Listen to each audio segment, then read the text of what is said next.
ರಾಜ್ಯದ ಹಲವು ಭಾಗಗಳಲ್ಲಿ ಗಮನಿಸ್ತಾ ಇದ್ದೀವಿ, ಮಳೆಯ ಆರ್ಭಟ ಜೋರಾಗಿದೆ. ಹಲವು ಕಡೆಗಳಲ್ಲಿ ಅವಾಂತರ ಸೃಷ್ಟಿಯಾಗಿದೆ.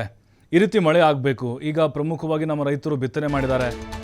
ಆ ಒಂದು ಬೆಳೆಗಳಿಗೆ ನೀರು ಬೇಕೇ ಬೇಕೀಗ. ಇಲ್ಲದಿದ್ದರೆ ಖಂಡಿತವಾಗಲೂ ಈ ವರ್ಷ ರೈತರಿಗೆ ಸಂಕಷ್ಟ ಬರುತ್ತೆ. ತಲಕಾವೇರಿ ಭಾಗಮಂಡಲ ವ್ಯಾಪ್ತಿಯಲ್ಲೂ ಕೂಡ ಭಾರಿ ಮಳೆಯಾಗಿದೆ. ತ್ರಿವೇಣಿ ಸಂಗಮ ಸಂಪೂರ್ಣವಾಗಿ ಭರ್ತಿಯಾಗಿದೆ. ಅಲ್ಲಿ ಮಳೆಯಾದರೆ ಸಹಜವಾಗಿ ಕಾವೇರಿ ನೀರು ಬಂದೇ ಬರುತ್ತೆ. ತ್ರಿವೇಣಿ ಸಂಗಮದ ಗಾರ್ಡನ್ ಬಹುತೇಕವಾಗಿ ಜಲಾವೃತ ಆಗಿದೆ. ಕಾವೇರಿ ನದಿ ನೀರಿನ ಮಟ್ಟದಲ್ಲೂ ಕೂಡ ಗಣನೀಯವಾಗಿ ಏರಿಕೆಯಾಗಿದೆ. ಹೀಗೆ ಮಳೆಯ ಆರ್ಭಟ ಮುಂದುವರಿಬೇಕು. ಯಾಕಂದರೆ ಮೊದಲೇ ಈಗ ತಮಿಳುನಾಡು ನೀರು ಬಿಡ ಅಂತ ಕೇಳ್ತಾ ಇದ್ದಾರಲ್ವ.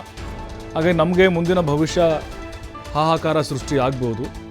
ಆ ಕಾರಣಕ್ಕೋಸ್ಕರ ಈಗ ಈ ಮಳೆ ಬಹಳ ಅನುಕೂಲ. ಈಗ ಇನ್ನೂ ಹಲವು ದಿನಗಳ ಕಾಲ ಇದೇ ರೀತಿಯಾಗಿ ಮಳೆ ಬರಬೇಕು ಅಂಥೇಳಿ ಪ್ರಾರ್ಥನೆಗಳು ಎಲ್ಲ ಕಡೆ ನಡೀತಾ ಇದೆ. ತ್ರಿವೇಣಿ ಸಂಗಮದ ಗಾರ್ಡನ್ ಬಹುತೇಕ ಜಲಾವೃತವಾಗಿದೆ. ನೋಡಿ, ಕಾವೇರಿ ನದಿ ಉಗಮ ಸ್ಥಾನ ತಲಕಾವೇರಿ ಇದೆಯಲ್ವಾ, ಅಲ್ಲೂ ಕೂಡ ಈಗ ಭೋರ್ಗರಿತಾ ಇದೆ ಕಾವೇರಿ. ಸುತ್ತಮುತ್ತಲಿನ ಗ್ರಾಮಗಳಲ್ಲಿ ಆತಂಕ ಸೃಷ್ಟಿಯಾಗಿದೆ. ಯಾವಾಗ ಬೇಕಾದರೂ ಕೂಡ ಜಲಾವೃತ ಆಗಬಹುದು. ಭಾಗಮಂಡಲದ ವ್ಯಾಪ್ತಿಯಲ್ಲಿ ಬರುವಂತಹ ಎಲ್ಲ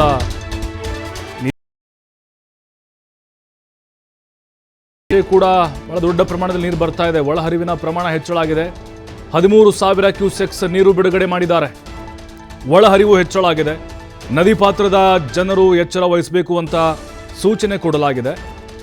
ಹಾರಂಗಿ ಜಲಾನಯನ ಪ್ರದೇಶದಲ್ಲೂ ಕೂಡ ಭಾರೀ ಮಳೆಯಾಗಿದೆ.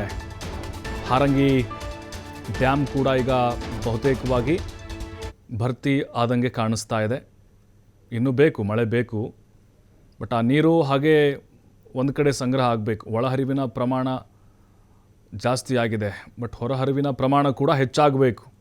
ಈಗ ಡ್ಯಾಮು ಸಂಪೂರ್ಣವಾಗಿ ಭರ್ತಿ ಆಗಬೇಕು ಅಂತಂದರೆ ನೀರು ಆ ಕಡೆ ಈ ಕಡೆ ಹರಿದು ಹೋಗೋದನ್ನು ತಪ್ಪಿಸಬೇಕು. ಬಟ್ ಈಗ ಕೆಲವೊಂದಿಷ್ಟು ಜಲಮೂಲಗಳು ಇದ್ದಾವೆ. ಈಗ ಕೆಲವು ನದಿಗಳಿಂದ ಕೆರೆಗಳಿಗೆ ನೀರು ಹೋಗ್ತಾ ಇರುತ್ತೆ ಅಥವಾ ಕಾಲುವೆಗಳು ಹೋಗ್ತಿರುತ್ತೆ. ಅಂದರೆ ಅದು ಸ್ವಾಭಾವಿಕ. ಡ್ಯಾಮ್ ಅಂತ ಬಂದಾಗ ಬಹಳ ದೊಡ್ಡ ಮಟ್ಟದಲ್ಲಿ ರೈತರಿಗೆ ಅನುಕೂಲ ಮಾಡಿಕೊಡುವಂತಹ ಜಲಾಶಯ ಇದು.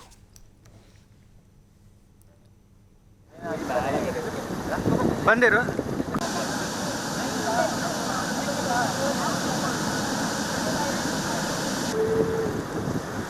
ಸುವರ್ಣ